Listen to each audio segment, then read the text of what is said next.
नमस्कार, मी आर्या डोंगरे लोकनिर्धार न्यूज चॅनलमध्ये आपलं स्वागत करते। आमदार भावना गवळी यांनी बांधली पंतप्रधान मोदींना राखी, म्हणाल्या मोदी देशातील कोट्यवधी बहिणींचे भाऊ।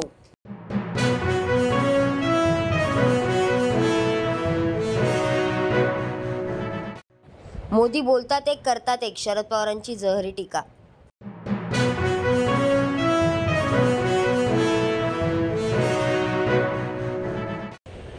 राष्ट्रवादीची जनसन्मान यात्रा मुंबईत, जिशान सिद्दीकीकडून दादांचं स्वागत।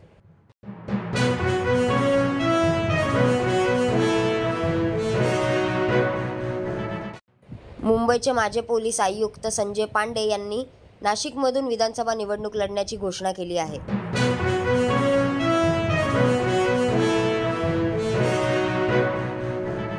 छावाचा धडाकेबाज टीझर रिलीज झाला असून विकी कौशल प्रमुख भूमिकेत म्हणजे छत्रपती संभाजी महाराजांची भूमिका निभावत आहे।